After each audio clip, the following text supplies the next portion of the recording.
ठीक है। Hello guys, mister Aditya Kumar Yadav, ठीक है। आज हम पहला दिन क्लास ले रहे हैं, ठीक है।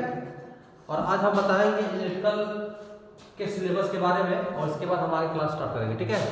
ये चीज़ें हमने कभी बता दिया था, ठीक है, लेकिन कल आप लोग की संख्या नहीं थी, इसलिए हमें आज पुनः बताना पड़ रहा है इसमें, ठीक है ना। दूसरी चीज़ ये है कि अब क्लास में आप कंटिन्यू रहेंगे। इलेक्ट्रिकल के लिए इलेक्ट्रिकल ब्रांच का हमने सारा लिस्ट निकाल लिया है, चाहे वो फर्स्ट सेकेंड सेमेस्टर हो, क्योंकि इस सेमेस्टर में जो है वो सेकेंड चलेगा, फोर्थ चलेगा और सिक्स चलेगा, ठीक है ना। तो अब इसमें हमने सेकेंड का, फोर्थ का और सिक्स का, ये तीनों सेमेस्टर के हमने लिस्ट निकाल लिया अपना, ठीक है ना। अब उसी लिस्ट के हिसाब से अभी मैं किसी को कोई फोर्स नहीं कर रहा हूँ, लेकिन मैं मंडे से ये काम शुरू कर दूंगा मैं कि मुझे किस तरीके से तुम लोग क्लास लगाना है। मैं अपने ब्रांच की बात कर रहा हूँ, ठीक है ना। बाकी मैकेनिकल सिविल के जो भी ब्रांच है वो अपने टीचर्स, जो भी उनके ब्रांच के टीचर हैं, चाहे उनके छोटी, वो अपना क्या करेंगे वो अपना समझेंगे। लेकिन मैं अपने इस सेमेस्टर में कैसे मैं क्लास लगाऊंगा, मैं तुम लोगों से एक रिक्वेस्ट खाली कर रहा हूँ। वो रिक्वेस्ट ये है कि तुम लोग सिर्फ 2 महीना कंटिन्यू हो जाओ, ज़्यादा मैं तुम लोग टाइम नहीं दूंगा। आप 2 महीने खाली कंटिन्यू हो जाओ। ये हमारी समस्या है कि हम तुम लोगों को इस 2 महीने में कोर्स को भी कंप्लीट करवाएंगे और साथ में परीक्षा की पूरी तैयारी करवाएंगे। अब ये ना गाना कि पिछले सेमेस्टर में मैंने कहा था और नहीं करा, तो पिछले, हाँ बात तो सही है ना। तो इसके लिए भी सुन लो कि पिछले सेमेस्टर में हुआ क्या था कि पिछले सेमेस्टर में हमने जो कहा था उसको उन्होंने किया नहीं था। हमने कहा था कि क्लास कंटिन्यू में रहो, लेकिन नहीं आए थे, समझ रहे ना। तो अगर ये काम इस बार भी कह रहा हूँ कि इस सेमेस्टर में भी जो लोग भी हो, 8 हो, 10 हो या 15 हो, जो लोग बन जाओ संख्या आपकी, वो संख्या आपको कंटिन्यू रहना पड़ेगा। अगर आपको घर से आने में दूरी हो रही है, मैं ये कहूँगा कि 2 महीने के लिए आपके घर रूम ले लो, क्योंकि अब गर्मी का समय है, दूरी से थोड़ा आने में समस्या हो सकती है, ठीक है ना। काम जो भी है आपका काम भाई 1-2 महीने के लिए आप हफ्ते में छुट्टी मिलता है आपका फेस्टिवल का या संडे का, उसमें जाइए आप घर काम कर लीजिए, क्योंकि वो उतना ही छुट्टी हमें भी मिलता है। हम भले ही नज़दीक के हैं तो क्या हुआ, लेकिन छुट्टी हमें भी उतना ही मिलती है और उतनी छुट्टी में मैं भी अपना काम करता हूँ, ठीक है ना। तो मैं तुम लोगों से यही कहूँगा कि आप 2 महीने कंटिन्यू हो जाओ पढ़ाई को लेकर के। और रही बात छुट्टी की, तो छुट्टी आपको उतना ही मिलेगी, जो फेस्टिवल छुट्टी मिलेगी ही मिलेगी, संडे छुट्टी मिलेगी ही मिलेगी, ठीक है। किसी का घर दूर है, आने जाने की समस्या है, तो मैं ये कहूँगा कि आप लोग मिल करके बगल में रूम लेना है। 30 किलोमीटर, तो 30 किलोमीटर है, इसे तो कराओ ना। अगर डेली में दिक्कत होगी ना, क्योंकि 30 किलोमीटर अब टेम्परेचर बढ़ रहा है, तो टेम्परेचर बढ़ेगा तो आने में कहीं दिक्कत होगी। मैं भले ही कहूँगा तुम कंटिन्यू हो और तुम भी कहोगे हाँ कंटिन्यू रहेंगे, लेकिन कुछ समस्या ऐसी आ जाएगी कि नहीं हो पाओगे। अगर ऐसा नहीं होगा तो फिर दिक्कत होगी, फिर सिलेबस के लिए दिक्कत होगी, समझ रहे हैं ना। आदित्य कुमार यादव, आदित्य स्क्वायर, ठीक है। तो यही है, तुम लोगों से मुझे एक टीचर होकर तुमसे रिक्वेस्ट करना पड़ रहा है, इसलिए करना पड़ रहा है। वैसे हमको करना नहीं चाहिए, लेकिन हमें क्यों रिक्वेस्ट करना पड़ रहा है, ये नहीं कि हम अपने रिक्वेस्ट कर रहे हैं, हम भी रिक्वेस्ट कर रहे हैं कि परीक्षा का जो सिस्टम बदल गया है, सरकार बदल गई है, ठीक है। सरकार बदली, जो सरकार जो भी अपना, लेकिन एक तरीके से कहा जाए तो आपका ये सही भी है। परीक्षा का जो नकल का जो सिस्टम था वो बदल गया, तो उससे आप नुकसान नहीं आपका होगा, बल्कि ज़्यादा फायदा हो गया। इससे फायदा ये होगा कि जहाँ आपका मन लगा था पढ़ने में, आपका मन लगा था पढ़ने में। दिमाग क्योंकि बार बार यही कहेगा कि परीक्षा में नकल नहीं होना है, हम पढ़ेंगे, हम पढ़ेंगे तभी पास होंगे, तो दिमाग और आपका तेज से काम करेगा, समझा ना। इसलिए मैं कह रहा हूँ कि अब बहुत अच्छा काम हुआ कि नकल बंद हो गया। इसलिए इस चीज़ को ध्यान रखते हुए अब इस चीज़ पर हम कॉलेज में इस पर ज़्यादा फोकस कर रहे हैं कि अब आप लोग क्लास में पढ़ें। और रही बात, अभी कुछ लड़के इसमें कर रहे हैं, इस प्रजापति नहीं कर रहे हैं, चाहे हम यहाँ से पढ़ें चाहे घर से पढ़ें, हम तो पास हो ही जा रहे हैं। देखिए, घर से पढ़ने में और यहाँ से पढ़ने में 2 अंतर होता है। घर पे पढ़ेंगे तो आप अपने मन से पढ़ेंगे, अपने हिसाब से पढ़ेंगे, उसमें तैयारी होगी आपकी, ऐसा नहीं कि नहीं होगी, लेकिन आप इतना ज़्यादा तैयारी कर देंगे, मतलब जिस चीज़ को आप, जैसे आपको परीक्षा के लिए आपको इम्पोर्टेंट नहीं होगा, आप उसे भी पढ़ जाएंगे, यानी कि जो है समय आपका ज़्यादा व्यर्थ हो जाएगा। हालांकि पढ़ेंगे तो नॉलेज तो आपको सही होगा, लेकिन परीक्षा के दृष्टिकोण बता रहा हूँ कि आपको ज़्यादा स्ट्रगल करना पड़ेगा। और यहाँ पढ़ने से मतलब आपका ये होगा, यहाँ पढ़ेंगे तो यहाँ हम लोगों को जानकारी है कि मतलब आपके परीक्षा में कितने क्वेश्चन आ सकते हैं और कहाँ से आ सकते हैं, कौन मतलब इंपॉर्टेंट क्वेश्चन है, ये चीज़ ही बता जाएंगे। तो उसमें आप उतना ही आप परीक्षा के लिए मेहनत करेंगे।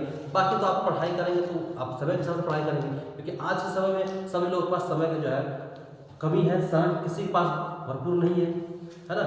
वो सोच रहा है कि कितना कम समय में हम पढ़ रहे हैं और कम समय में अच्छे से नंबर ला पास हो जाए। तो यहाँ परीक्षा की हम बात कर रहे हैं, बाकी नॉलेज के लिए तो आप बहुत पढ़िए, जितना आपको समय उतना पढ़िए, लेकिन मैं परीक्षा की बात कर रहा हूँ कि परीक्षा में आप कम समय में अधिक नंबर कैसे लाएंगे और कितना पढ़ेंगे, इसके लिए यहाँ बात कर रहा हूँ कि यहाँ आएंगे तो वो चीज़ आपको मालूम हो जाएगी। घर में पढ़ेंगे तो घर में भी तैयारी हो सकती है, तो सभी लोग ऐसा नहीं कर सकते। आप कर सकते हैं, आपका मान लीजिए माइंड जहाँ तक सेटअप है आप वहाँ कर सकते हैं, लेकिन अगर हम कहें सभी लोग ऐसा कर सकते हैं तो सभी लोग नहीं कर सकते ऐसा। बात समझ रहे हैं ना।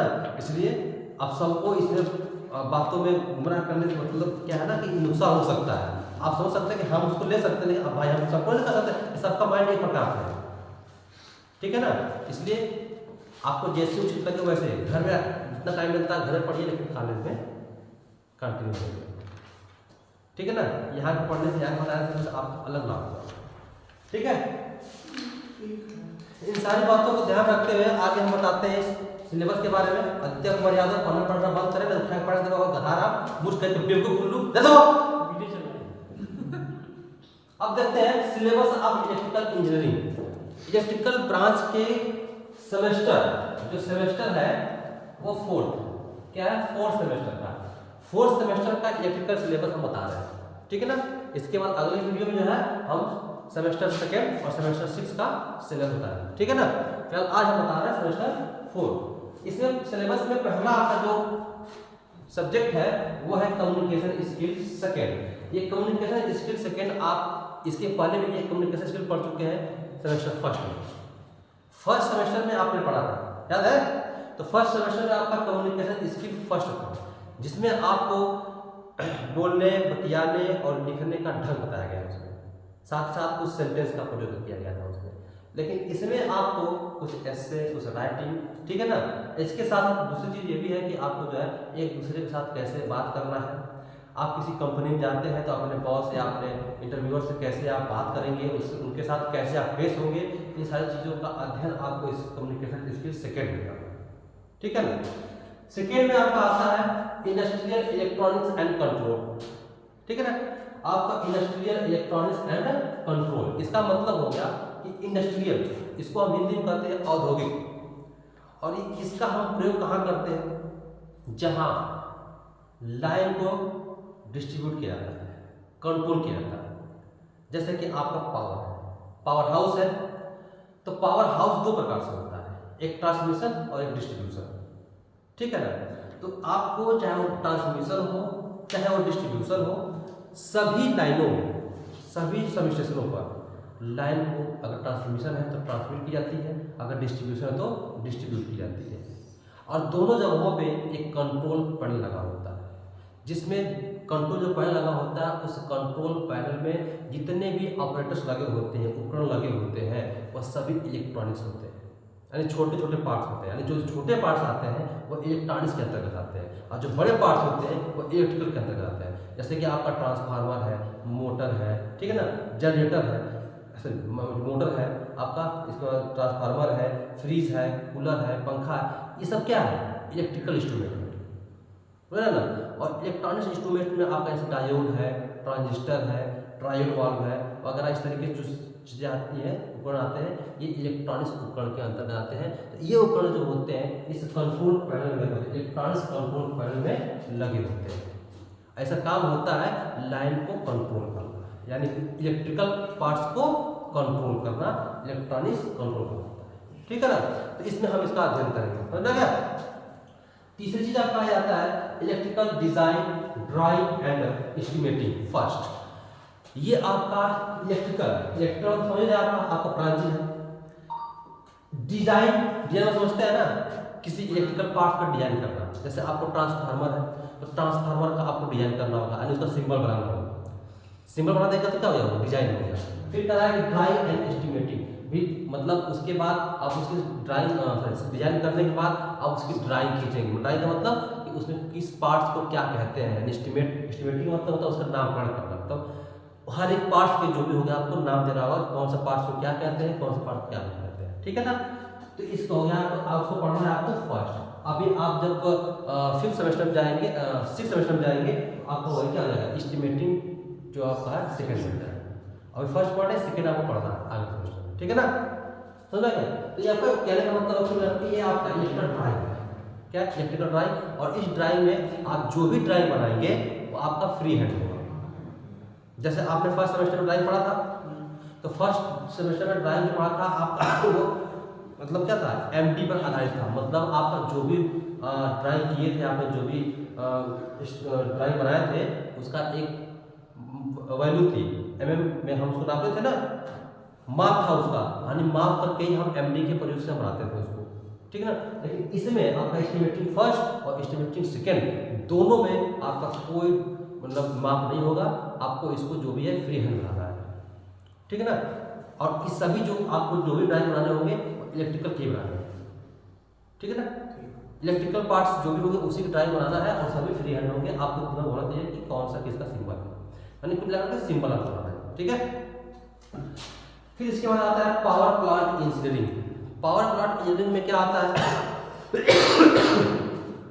पावर का मतलब होता है समझ शक्ति, अब प्लांट का मतलब होता है उत्पादन, यानी जहां आपका उत्पादन हो रहा है, ठीक है ना, पावर जहां का उत्पादन हो रहा है वहां पर उसके बारे में हम यहाँ पढ़ेंगे जो है पावर प्लांट इंजीनियरिंग में, मतलब कि पावर को जनरेट कैसे किया जाता है। तो इसमें आपने पीछे आपने एक नाम पढ़ा होगा जनरेटर के बारे में, उसका नाम है वन डे ग्राफ जनरेटर, नाम सुना आपने। ये वन डे ग्राफ जनरेटर करता क्या है, लाइट को जनरेट करता है, पावर को जनरेट करता है, और कैसे करता है वो, और एक उसका नियम है, वो एक बार में 10 लाख वोल्ट क्या करता है, पावर जनरेट करता है, एक बार में जो है 10 लाख वोल्ट, ठीक है ना। जो बड़े बड़े आप देखो टावरों की जो लाइन जो जाती है बड़े बड़े नहीं, उसमें लाखों वोल्ट की लाइन होती है, ठीक है। और वो लाइन, इसका मतलब होता है कि जो आपके जो वन डे ग्राफ जनरेटर जो होता है ये 10 लाख वोल्ट ड्राफ्ट करता है, उत्पादन करता है, तो वोल्टेज को ड्राफ्ट करता है, तो ड्राफ्ट करता है तो कभी कभी होता है कि कहीं सिस्टम में खराबी आ गई, जैसे मान लीजिए कि आप जैसे वहाँ से लाइन आपको मऊ अहमदाबाद जो भी है आपका लाइन आ रही है, उसमें से मान लीजिए किसी कारण से आपका वो सब स्टेशन पे समस्या आ गई, कोई फॉल्ट आ गया, ठीक है, तो अब क्या होगा, पावर सप्लाई बंद करनी पड़ेगी वहाँ की। तो पावर सप्लाई बंद हो जाएगी, तो जहाँ से आपकी पावर जनरेट होकर के आ रही है तो वहाँ से वो बंद नहीं होगी, और किसी दूसरे क्षेत्र में क्या कर जाएगा, बांट दिया जाता है। मतलब ये कहने का मतलब है नहीं, अगर वहाँ सप्लाई बंद कर दी जाएगी तो बार बार 10 लाख वोल्टेज वो उत्पादन कर रही है, तो वो एक तरफ से क्या हो जाएगा, फुल हो जाएगा, तो फुल होने से क्या हो सकता है, वहाँ पर खतरा हो सकता है, इसलिए वो कभी बंद नहीं होता है। आपका जनरेटर कभी आपका कभी फॉल्ट हो गया तो लाइट सप्लाई अगर बंद हो जाती है तो अगले क्षेत्र में उसको दे दिया जाता है। कभी कभी आपने देखा होगा, कभी कभी बिना किसी वजह के कभी कभी लाइन आपको 24 घंटा मिल जाता है, कभी कभी नहीं मिलता है, जो लाइट की जो टाइमिंग होती है उस टाइमिंग से मिलती है, कभी कभी खूब एक्स्ट्रा टाइम लाइट मिलती है। उसका वजह यही होता है, इसका मतलब है कहीं ना कहीं आपका जो है लाइट मतलब कहीं ना कहीं फॉल्ट में कहीं ना कहीं वोल्टेज नहीं जा रहा है, एक्स्ट्रा वोल्टेज हो रहा है वो हमको दिया जा रहा है। लेकिन कभी जो है जो आपका वन डे का जनरेटर होता है वो कभी बंद नहीं होता है, वो 24 आवर्स चलता रहता है। उसका मतलब होता है कि अगर उसको बंद कर दिया जाएगा ना, उसमें एक ग्रिड लगा होता है, जो ग्रिड का जो आरपीएम होता है वो जो है कम या बेसी हो सकता है, और कम या बेसी अगर आरपीएम का मतलब होता है कि उसका कम बेसी होना ग्रिड का फेल होना कहलाता है। अगर ग्रिड एक बार फेल होगा तो कम से कम उसको 48 से 72 घंटा उसको लगता है चार्ज होने में, यानी कि जब तक वो चार्ज नहीं होगा तब तक आपका ग्रिड चलेगा नहीं, यानी तब तक आपके पूरे भारत में सप्लाई बंद रहेगी। एक बार आपने सुना रहा होगा, आपको पता नहीं याद है कि नहीं, एक बार ऐसा हमारे भारत में हुआ था, 2 दिन की लाइट 2 दिन के लिए पूरे भारत लाइट बंद हो गई थी, और उसकी वजह ये थी ग्रिड फेल हो गया था। पूरे भारत में ट्रेन चलती थी, जो बिजली चलती थी वो भी बंद हो गई थी, जहाँ तहाँ रुक गई थी ट्रेनें भी, 2 दिन के लिए पूरी सप्लाई बंद हो गई थी। उसका सबसे बड़ी वजह थी ग्रिड फेल हो गया था।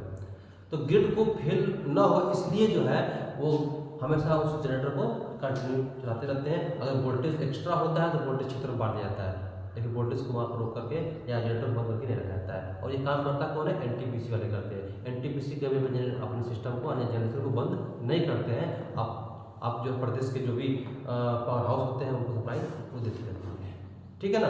तो ये सब चीज़ आप पढ़ेंगे जो है, इन चीज़ों के बारे में आपको पावर प्लांट इंजीनियरिंग में, ठीक है ना। इसके बाद आता है आपका 5वां नंबर आता है, क्या आता है कि transmission and distribution electrical power. इसमें होता क्या? ट्रांसमिशन का मतलब समझ में आ गया। ये जो ट्रांसमिशन जो होता है ना, ये लाइन को ट्रांसमिट करता है। और ट्रांसमिट कहाँ से करता है?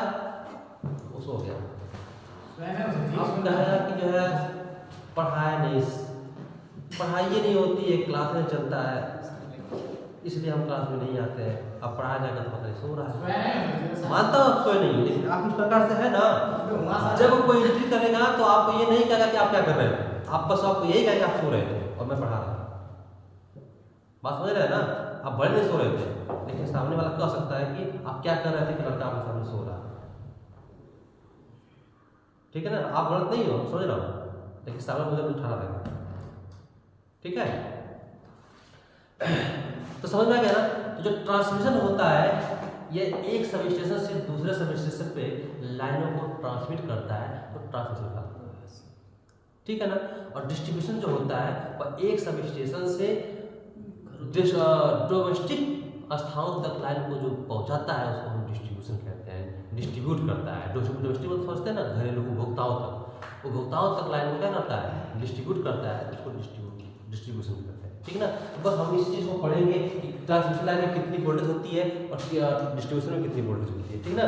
तो मैं थोड़ा सा इसको बता दे रहा हूँ। ये ट्रांसमिशन होती है और 220 वोल्ट से 1,32,000 वोल्ट तक की लाइन जो होती है, ये आपकी क्या कहलाती है? ट्रांसमिशन लाइन कहलाती है। 400 की भी होती है, वो भी आपका ट्रांसमिशन नहीं होती है, ठीक है। तो वो भी जो 400 के भी होती है, 400 के भी 220 भेजती है, 220 जो होती है 132 भेजती है, और 132 जो होती है वो 33 भेजती है, और 33 जो होती है वो 11 भेजती है, हमारे डिस्ट्रीब्यूटर हमारे घर तक पहुँचाती है लाइन, ये डिस्ट्रीब्यूटर होता है, ठीक है ना। तो अब इस सारी चीज़ों को हम एक बार जब मतलब इसके सिलेबस में पढ़ाएंगे, ये सारी चीज़ें बताई जाएगी, कितना वोल्टेज में कितना सप्लाई और कहाँ पहुँचती है, ठीक है ना। तो ये इसमें हम देखेंगे, ठीक है। इसके बाद आपका आता है एनर्जी कंजर्वेशन। आप समझ रहे हैं एनर्जी कंजर्वेशन समझते हैं?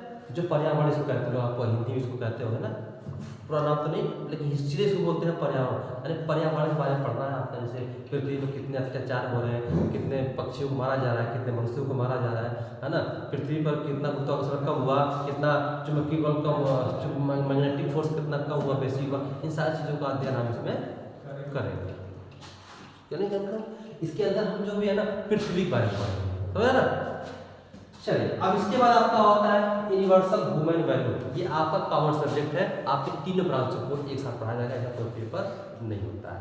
बस इसको आपको जानकारी के लिए इसको बताया जाता है ह्यूमन वैल्यू के बारे में। ह्यूमन वैल्यू समझते हैं ना, आपके मस्तिष्क का दिमाग कितना चलता है, ह्यूमन वैल्यू कितनी आपकी अच्छी है कितनी खराब है, उसके बारे में सबको कॉमन सब्जेक्ट में अध्ययन किया जाता है। इसका कोई पेपर नहीं होता, ठीक है ना।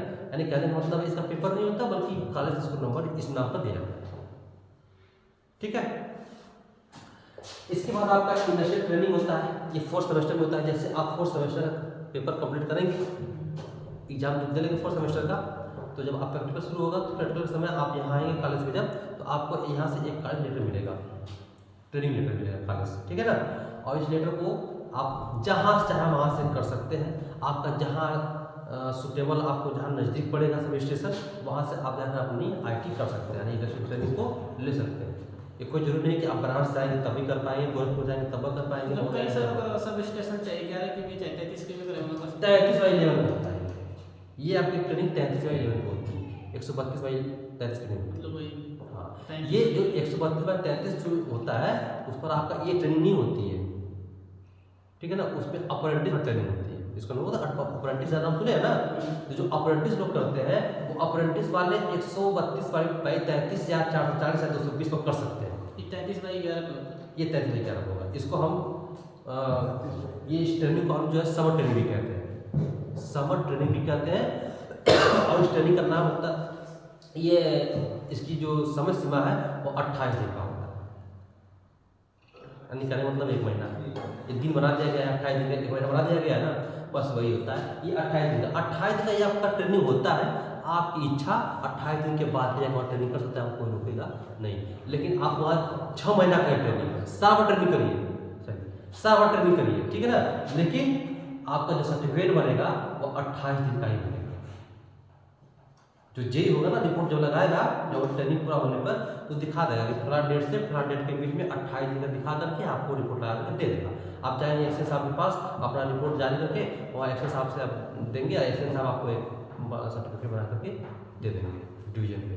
और जानते हैं आपका जो एक्सेल होता है कहाँ बैठता है, वो डिस्ट्रिक्ट बैठता है, और डिस्ट्रिक्ट में 2 डिवीजन होते हैं, फर्स्ट और सेकेंड। आपको दोनों डिवीजन से संपर्क करना पड़ेगा, लेकिन सेकेंड डिवीजन से ही आपका सर्टिफिकेट मिलता है। और आपका नाम दर्ज जो होता है हर जगह होता है, आपका फर्स्ट सेकेंड डिवीजन पर भी होगा, और आप फिर इसका थर्ड डिवीजन पर, थर्ड डिवीजन का मतलब जहाँ एसडीओ साहब बैठते हैं, जहाँ आपकी ट्रेनिंग होगी, वहाँ पर भी आपका नाम दर्ज होगा। जब उसमें कभी उस पर नाम पत्रांक पड़ जाता है आपके सर्टिफिकेट पे, उस पत्रांक कभी भी किसी समय आप रजिस्टर जाकर करवा देंगे, आपका नाम पड़ा जाएगा। ये वर्जन होता है। वैसे तो आपका फर्जी तो बहुत मस्त बन जाती है सर्टिफिकेट, किसी पावर हाउस पर किसी एसएसओ या जेई को जानते हो ये चल रहा है, उसका थमा दिए और तुमको 28 दिन सर्टिफिकेट बना के दोबारा करें, तो उनका नाम के माध्यम से वो भी सिस्टम है। तो जैसा सिस्टम आप चाहेंगे वैसा हो सकता है। अगर आपको पैसे वाला सिस्टम सर्टिफिकेट चाहिए तो दे देना हमको, हम तुम्हारा सर्टिफिकेट बनवा के ला देंगे। और कुछ सीख करके चाहे नहीं, हम इस सर्विसेशन जाकर सीख करके हम सर्टिफिकेट लाएंगे, तो वो भी समझ आपको है कि हाँ भाई आपका घर है, आपका घर किस ज़िले में है, उस ज़िले के एक्सेल साहब से मिलिए, वहाँ के आपके घर की जो सबसे पास वाला 11 आपका जो सब स्टेशन होगा, उस सब स्टेशन में जाइए। आपको कोई नहीं, ये नहीं कि आप जाएंगे तो आपको कोई पकड़ कर मारना शुरू कर देगा। वो ये आपका ये नियम है।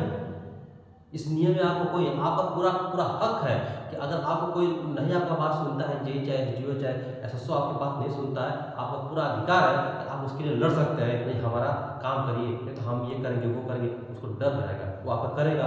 अगर आपका करने के बाद अगर आप अगर ट्रेनिंग आपको नहीं देता है, तो आप ऊपर एक्शन साहब से बात बोल सकते हैं जाकर के कि हमें ट्रेनिंग नहीं कराई जा रही है, हमको सिखाया जा रहा है, तुरंत लोग चाप पड़ जाएगा। ये आपका पूरा अधिकार है, पूरा नियम है, आप जैसे चाहे वैसे सीख सकते हैं। जो आपको पूछना है वहाँ पे सबमिशन जाने के बाद आप कंट्रोल पैनल के बारे में कुछ पूछना है तो पूछिए, वो बताएंगे।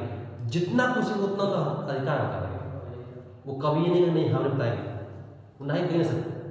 अगर हाँ आपका इन्वेस्ट होंगे तो बहुत कर सकते हैं, थोड़ा सा रुक जाओ ये काम करके बताता हूँ, लेकिन ना तो कभी नहीं कर सकते। उनका अधिकार नहीं ना करने का, तुम्हारा पूरा अधिकार है कि आप चाप के उसे पढ़िए, चाप के उसे सीखिए, ठीक है ना। तो वहाँ पर आप पूरा जा करके पूरे देखो सिस्टम बता दे रहा हूँ कि जब जाओगे ट्रेनिंग के लिए तो पूरे वहाँ पर जो स्विच-यार्ड होगा ना, स्विच-यार्ड जैसे इलेक्ट्रिकल पार्ट्स, फिर इलेक्ट्रॉनिक पार्ट्स, क्योंकि इलेक्ट्रॉनिक जो पार्ट्स होता है पैनल होता है, जो हाउस में रूम में जो बना होता है, अरे पूरे स्विच-यार्ड का पहले एक ग्राफ बनेगा। उस ग्राफ में जो भी इलेक्ट्रिकल या इलेक्ट्रॉनिक्स ऑपरेटर्स लगे हुए हैं उनको बना दिए कौन से मतलब किस जगह पे क्या लगा हुआ है, कौन सी जगह क्या। ये नहीं कि पूरा सबको और पूरा घर बनाता रहा पावर हाउस घर इससे फिर ऊपर निकल के यार नहीं, आपको सिंबल बनाना होगा वहाँ पे, ट्रांसफार्मर का चाहे आइसोलेटर का चाहे सर्किट ब्रेकर का, जो भी आप उसमें लगे होंगे उन सब का सिंबल होता है। अब इसमें सब बताया जाएगा, ठीक है ना। उन सिंबलों को बना करके एक सर्किट बनाना पड़ेगा, डायग्राम। जब वो डायग्राम बनाएंगे तो वहाँ का जो जेई और एसएसओ होगा उसको देखेगा। अगर आपका डायग्राम गलत होगा तो बताएगा नहीं यहाँ पर ये नहीं, यहाँ पर ये लगा होता है, वो समझाएगा। और वही ड्राइंग आपकी जो है जब जाएंगे आप सर्टिफिकेट लेने के लिए, जब ट्रेनिंग के बाद जब रिपोर्ट ये ला के देगा, जब जाएंगे तो एक्सेल आपकी वही फाइल देखेगा। कम से कम 10-15 पन्ने या 20 पन्ने में कम से कम फाइल बनानी पड़ेगी उसको आपको। प्रतिदिन का आएंगे तो एक फाइल बनाएंगे, 1 पेज का पन्ना लेकर के फाइल आप बना देंगे, आज हमने इसको सीखा, इसमें ये होता है। इस तरीके से आप पूरा 28 में कम से कम जो है 10 से 15 या 20 पन्ने का एक फाइल बना करके जब लेके जाएंगे तो एक्सेल क्या होगा, बहुत खुश होगा। और जब एक्सेल खुश होगा तो तुरंत तुम्हारे सर्टिफिकेट में साइन कर देगा और साइन करके तुम्हारा सर्टिफिकेट तुमको दे देगा। बहुत होते हैं कि जब आप कुछ किए ही रहेंगे तो वहाँ जाकर पूछेगा, कुछ बताएंगे नहीं तो आपको परेशान करेगा। यदि सर्टिफिकेट आपको नहीं आदमी सिखाए नहीं कुछ, तो इसका क्या होगा? सर्टिफिकेट यहाँ लगेगी आपको मार्क्स कॉलेज पे। सर्टिफिकेट आपका कॉलेज को लगेगा 6 सेमेस्टर में। जब 6 सेमेस्टर में जाएंगे तो उस मार्कशीट को यहाँ ला के जमा करेंगे, उसका एक फोटो कापी एक अपने आपके पास रहेगा। वो दिखाने के लिए कहीं भी आप कभी भी किसी प्राइवेट जॉब के लिए जाएंगे तो आपको दिखाना पड़ेगा। आपको जब इंटरव्यू वगैरह होगा ना, इस टेक्निकल डिपार्टमेंट से अगर कहीं जाएंगे तो वैसे तो कंपनी बहुत सारी है जो विदाउट टेक्निकल है, तो उसमें आपको नहीं है, लेकिन इस विभाग से आप जाएंगे कहीं काम करने के लिए तो आपको मांगेगा आपने ट्रेनिंग किया है कि नहीं किया है, तो आपको मांगेगा तो दिखाना पड़ेगा हाँ हमारी समय ट्रेनिंग ये है, यही तो आपका प्रूफ है। में ये निश्चित रूप से आपको लगेगा ट्रेनिंग के समय, इंटरव्यू के समय, ठीक है ना। और यहाँ पर भी जब आप ट्रेनिंग दे लेंगे तो जेईई रिपोर्ट तभी लगाएगा जब आपसे कुछ पूछेगा वहाँ के बारे में, आपके जो भी वहाँ इंस्ट्रूमेंट लगे होंगे उनके बारे में, कौन सा क्या मशीन कौन से कैसे कार्य करती है, थोड़ा 2-4 क्वेश्चन वो करेगा। अब कुछ करना नहीं है, बस बता देना, वो रिपोर्ट लगा करेगा, ट्रेनिंग आपकी हो जाएगी, ठीक है ना। तो इस तरीके से ये पूरा जो है इस 4th सेमेस्टर में जो है आपको इतनी चीज़ों को सीखना है। और बहुत ज़्यादा चीज़ नहीं है, किताब आप देख ही रहे हो कितना चीज़ आपको बहुत लगेगा, 1 महीना ज़्यादा से ज़्यादा 1 महीना लगेगा, लेकिन मैं आपको 2 महीने का टाइम मांगा इसलिए उस 2 महीने में आपको सभी तैयारी हो जाएगी, समझ रहे ना। आपकी सिलेबस के साथ साथ आपकी परीक्षा की और ट्रेनिंग की भी अच्छी खासी तैयारी आपको हो जाएगी, यहाँ से सब कुछ बता दिया जाएगा। हम कहेंगे तो हमको यहाँ पर यहाँ ट्रेनिंग का एक सर्किट हम यहाँ डायग्राम बना देंगे जो उसमें लगे होते हैं आपके पावर हाउस पे, हर पावर हाउस पे वो चीज़ लगे होते हैं, एक्स्ट्रा कुछ भी लगा नहीं होता, ठीक है। तो समझ में आया होगा आज हमारे सिलेबस समझ में सबको कि हाँ कैसे क्या करना है, समझ आएगा ना, कैसे पढ़ना है, किस में कौन सी चीज़ें पढ़नी है, ये चीज़ आपको समझ में आ गई होगी। इसमें किसी को कोई दिक्कत है इसमें? आज सिलेबस के बारे में और किसी को कोई दिक्कत हो तो पूछ सकता है, जितनी चीज़ें थी सिलेबस में वो चीज़ हम सारे बता दिए आपको, और किसी को कोई दिक्कत हो तो पूछ सकता है, ठीक है। पहलवान कोई दिक्कत नहीं ना है? देखो मैं बता रहा हूँ इस बार मैं तो पूरा मूड बनाया, बहुत मन से पढ़ाऊंगा मैं। अब मन से पढ़ोगे तब, और नहीं तो फिर हम तनको अगर तनको ना पढ़ाई के मैं जहाँ पेपर हुआ ना तो कितना रगड़ते रहो, फिर वही शिकायत करते रहो, फिर मेरे को कोई असर नहीं होगा। जब मैं मूड बनाता हूँ तो करता हूँ, और नहीं तो फिर नहीं करता हूँ, चाहे कितना रगड़ लो अपने नाक, ठीक है ना।